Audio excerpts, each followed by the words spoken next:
দীর্ঘ ৮ বছর ধরে ইউটিউবে বাংলা নাটকের ভিউয়ের শীর্ষে ছিল বড় ছেলে।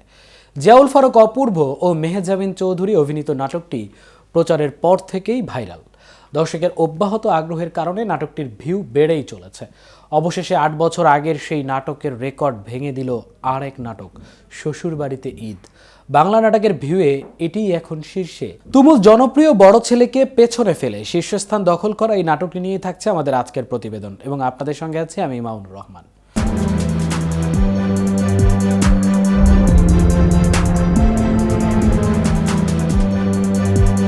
ইউটিউবে বড় ছেলের ভিউ ৫,৪১,০০,০০০। সেখানে শ্বশুরবাড়িতে ঈদ নাটকের ভিউ ২ লাখ বেশি, ৫,৪৩,০০,০০০। গত বছরের এপ্রিলে নাটকটি প্রচারিত হয়। মাত্র ১ বছরেই নাটকটি ভিউয়ে শীর্ষে চলে আসে। নাটকের জুটি নিলয় আলমগীর ও জান্নাতুল সুমাইয়া হিমি। খবরটি গত সোমবার রাতেই জেনেছেন হিমি। তিনি মনে করেন এটা দীর্ঘ পরিশ্রমের ফল। বললেন, একটি কাজের পেছনে অনেক কষ্ট থাকে, দর্শক সেটা পছন্দ করলে সার্থক মনে হয়। তবে একটি বিষয় খারাপ লাগছে, সেটা হচ্ছে তুলনা। অনেকেই লিখছেন, নাটকটি দিয়ে ওকে হারিয়ে দিল। আমার কাছে তুলনা করাটা ভালো লাগে না। আমরা দীর্ঘদিন ধরেই শীর্ষ ভিউয়ে ২ নম্বরে ছিলাম, এখন শীর্ষে, এই যা। বাংলা নাটকের শীর্ষ ভিউয়ে রয়েছে, এটাই বলা প্রাসঙ্গিক। ১ নম্বরে আছে এটা বলাটাও আমার পছন্দ নয়, কারণ অনেক নাটক রয়েছে যেগুলোর ভিউ এখন কম হলেও দর্শক প্রিয়। যাই হোক, এটা আমাকে ভালো কাজে অনুপ্রেরণা দিবে। উল্লেখ্য, শ্বশুর বাড়িতে ঈদ কেন্দ্রিক নানা ঘটনাকে ঘিরে আবর্তিত হয়েছে শ্বশুর বাড়িতে ঈদ নাটকের গল্প।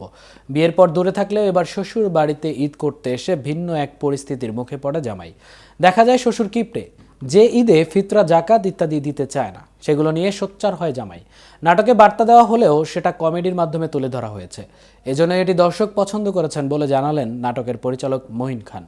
মঈন বলেন, নাটকটি প্রচারের পর থেকেই দীর্ঘ সময় ট্রেন্ডিংয়ে ছিল, কিন্তু এটা যে কখনো ভিউয়ের দিক থেকে শীর্ষ বাংলা নাটকের একটা হবে এটা কল্পনাই করিনি। অল্প সময়ে এত দর্শক নাটকটি দেখায় তাদের কাছে কৃতজ্ঞতা। অন্যদিকে বড় ছেলে দীর্ঘ সময় ধরে সবচেয়ে বেশি দেখা বাংলা নাটকের তালিকায় ছিল। এটাও আমার পছন্দের একটি নাটক। মিজানুর রহমান আরিয়ান পরিচালিত বড় ছেলে নাটকে দেখানো হয়েছে মধ্যবিত্ত পরিবারের বড় ছেলে রাশেদ ও ধনী পরিবারের মেয়ে রিয়ার প্রেমের গল্প। চরিত্র দুটিতে ছিলেন অপূর্ব ও মেহজাবিন। গল্পে দেখা যায় রাশেদের বাবা একজন স্কুল শিক্ষক, সে অবসরে যাচ্ছে। তখন পরিবারের হাল ধরে বড় ছেলে, কিন্তু কোনো চাকরি সে খুঁজে পায় না। অন্যদিকে রিয়াকে পরিবার থেকে বিয়ে দেওয়ার ব্যবস্থা করা হয়। বাস্তবতার কাছে হেরে যায় ভালোবাসা। ভিউয়ের দিক থেকে তৃতীয় স্থানে আছে জাকারিয়া শৌখিন নির্মিত ভুলো না আমায় নাটকটি।